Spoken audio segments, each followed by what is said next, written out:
Саламатсыздар, урматтуу Чалкан медиа каналынын көрөрмандары, 31 мартка алынган өлкөбүздөгү акыркы сааттагы жаңылыктар менен сиздерди тааныштырабыз.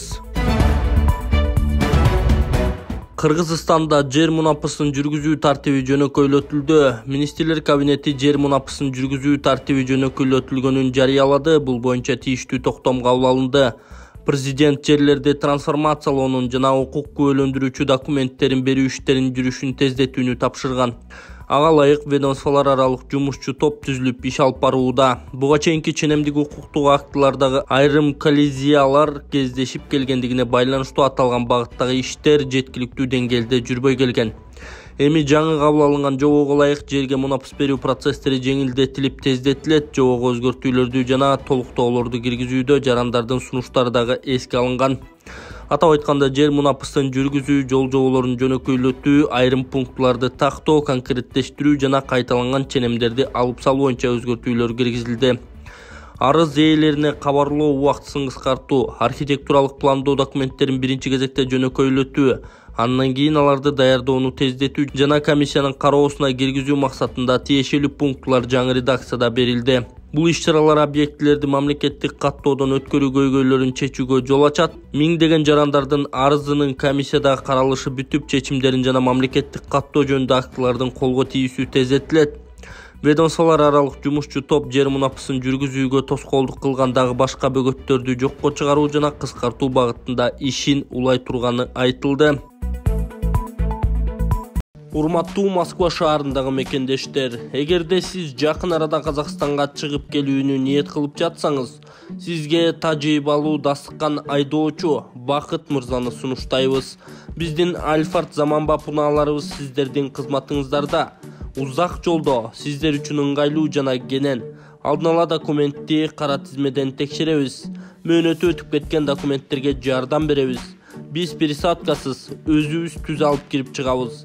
Биздин дарек метро проспект Мира 39А. Толук маалыматты бул номерден алыңыздар. +7 977 852 0081.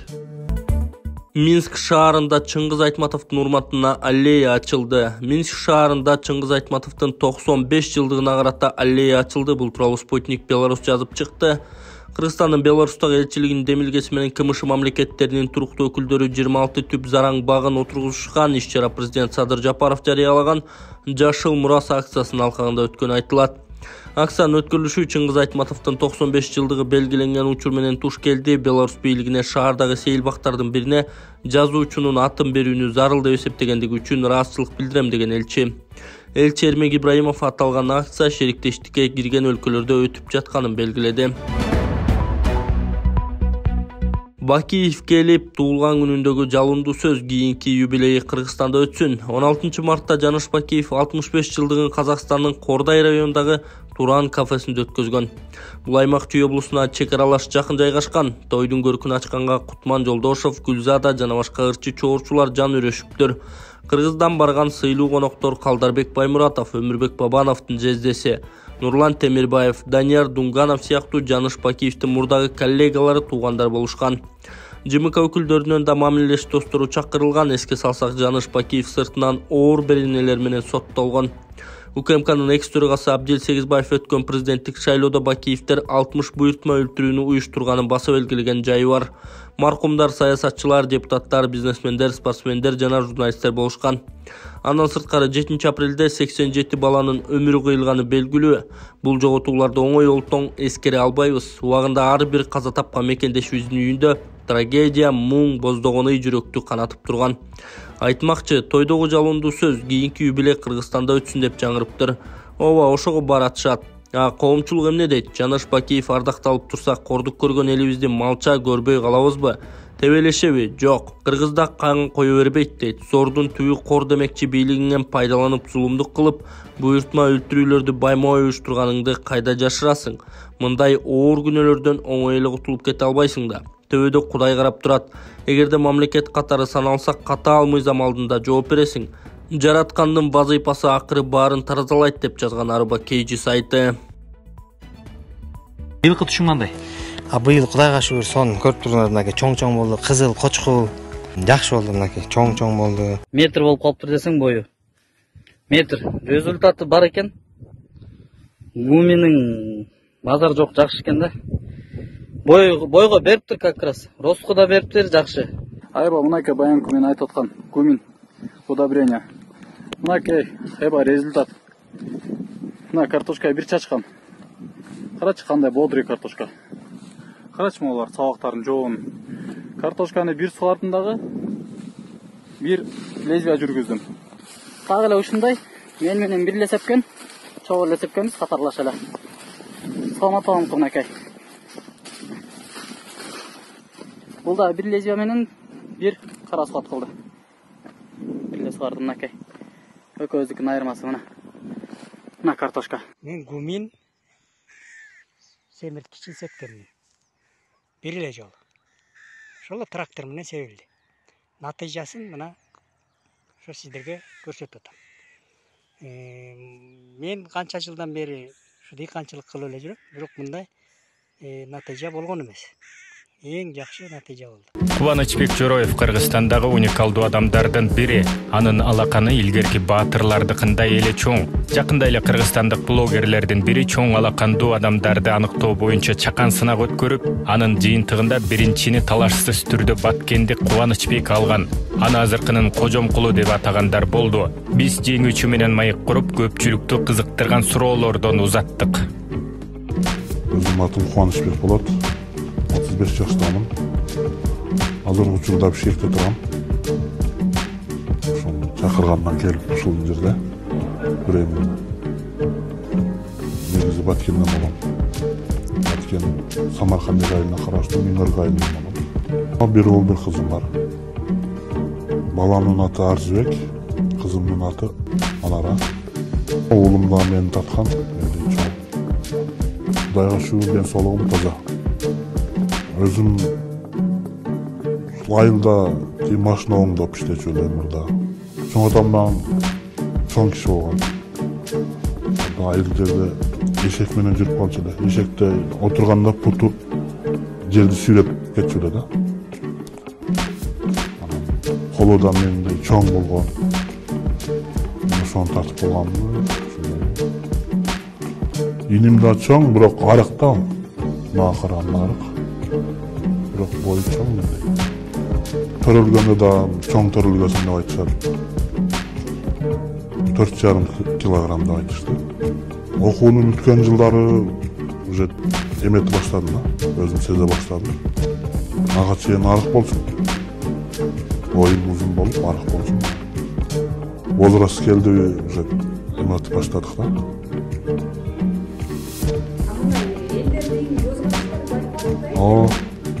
Элдердин көз карашы башка.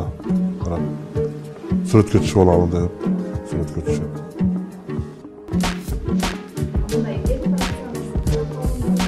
Карап калгандар көп. Ушул эме оюн, баягы канат шалдамбековдун оюнунан кийин уже көйүп калды мындай нерсечи. Сүрөткө түшүп алалы. Эмне болгон дегендей көп болду.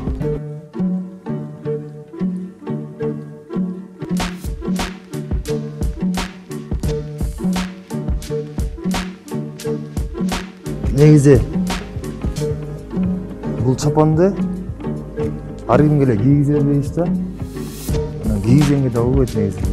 Барган сайын убакыт өткөн сайын айрылып атат, сапаты жоголуп атат дегендейчи. Анан биз дагы кылымдарга сакташыбыз керек. Ошончо да эми биздин коногубузду сыйлап кийгизип коелук. Бунун тарыхын айтып коеюн. Кожомко атабыз каза болгондо сөөгүн жуйт да адамдар. Сөөгүн жууп кепилмеген кишилерге ушундай кийимдерин белекөрөт. Белекөрөт, анан ушул чапаны Сусамырлык Отунчу деген кишинин колуна тийип калган экен. Ал киши балбандын кийими деп дайыма конок үйүнүн төрүнө илип, жайкысын күнгө жайып сактап жүргөн экен. Кийин Кожомкул атабыздын 100 жылдык мааракесинде чоң атам Муктар ошо Отунчу деген кишинин үйүнө барып, ошол чапанды сурап, музейге өткөрүп бериңиздер деп алып келген экен да. Ошол күндөн бүгүнкү күнгө чейин сакталып келе жатат.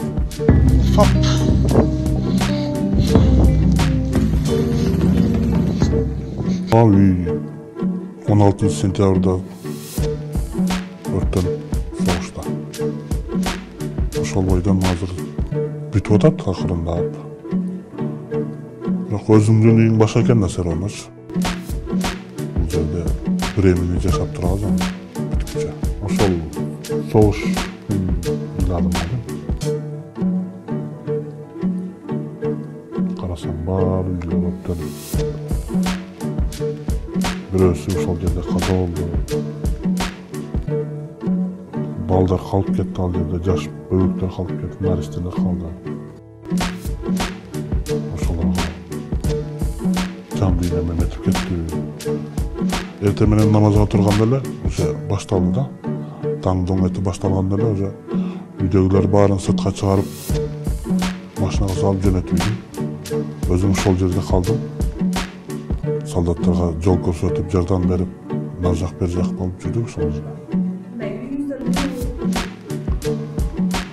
Үйгө жанагы эмелер кирди да, тажиктер кирип, ошол жактан кол салып, ошол өрттөп кетти ошо тажиктер.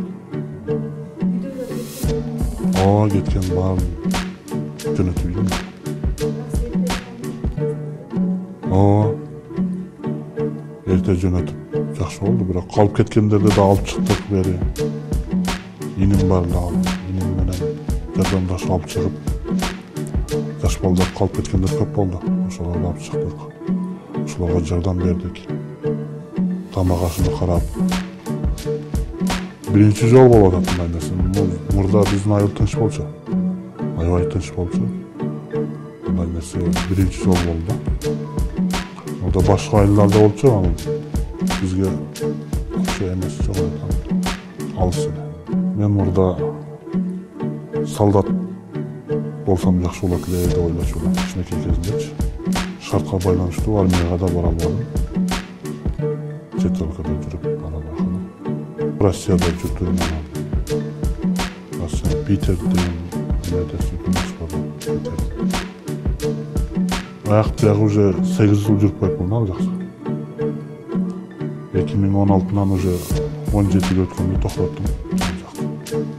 Өзүм кыялым ушу Кыргызстаныбыз тынч болсо, эмди эме да бала чаканын жанында болуп, тынчылык саман болсо, мындан ары Кудай буйрса жакшы болот го дейм. Заманыбыз тынч болсо.